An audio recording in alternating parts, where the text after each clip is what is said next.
ಬೆಳ್ತಂಗಡಿಯ ಧರ್ಮಸ್ಥಳದಲ್ಲಿ ಕ್ರೂರಿಗಳ ಕಾಮದಾಸ್ಗೆ ಬಲಿಯಾದ ಸಹೋದರಿ ಸೌಜನ್ಯರಿಗೆ ನ್ಯಾಯ ಸಿಗುವ ಉದ್ದೇಶದಿಂದ ಸೌಜನ್ಯ ಪರ ಹೋರಾಟಗಾರ ಮಹೇಶ್ ತಿಮ್ರೋಡಿ ಸುಳ್ಯಕ್ಕೆ ಆಗಮಿಸಿ ಬೃಹತ್ ಕಾಲ್ನಡಿಗೆ ಜಾಥಾದಲ್ಲಿ ಭಾಗಿಯಾದರು. ನಿಂತಿಕಲ್ನಿಂದ ಬೃಹತ್ ವಾಹನ ಜಾಥಾಕ್ಕೆ ಚಾಲನೆ ನೀಡಿದ್ದು, ಸುಳ್ಯದ ಮುಖ್ಯ ರಸ್ತೆಗಳಲ್ಲಿ ಜಾಥಾ ಸಾಗಿ ಬಂದು ಸುಳ್ಯ ಖಾಸಗಿ ಬಸ್ ಸ್ಟ್ಯಾಂಡ್ ಬಳಿ ಮಹೇಶ್ ತಿಮ್ರೋಡಿ ಹಾಗೂ ಸೌಜನ್ಯರವರ ತಾಯಿ ಹಾಗೂ ಮುಖ್ಯ ಅತಿಥಿಗಳನ್ನೊಳಗೂಡಿ ಸಭಾ ಕಾರ್ಯಕ್ರಮ ನಡೆಯಲಿದೆ. ಪೊಲೀಸರಿಂದ ಬಿಗಿ ಬಂದೋಬಸ್ತ್ ಮಾಡಲಾಗಿದೆ.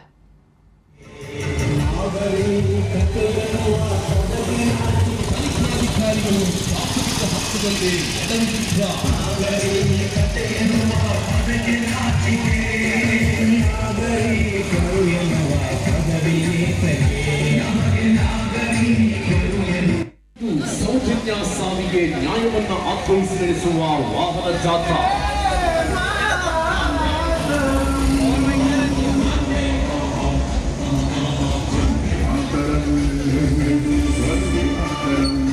ಅನ್ಯಾಯದ ವಿರುದ್ಧ ನಮ್ಮ ನಡೆ. ಎಂಬ ಸೂತ್ರವು ಹಿಂದೂಸ್ತಾನದ ಜನ್ಮಶಾಸ್ತ್ರವು ಸುದಿಲಯಗಳ ರಾಧಾರಾಪವು ಎಂದು ಮರೆಯದ ಬೀಜ ಮಂತ್ರವು ಕಾಶ್ಮೀರದಿಂದ ಕನ್ಯಾಕುಮಾರಿಯು ಮೆರೆದು ಹಾಡಿದ ಕಿಚ್ಚು ಹಚ್ಚಿದ ಹಿಂದೆ ಸಹಿಸದ ಬೇಗ ಮಾಡದ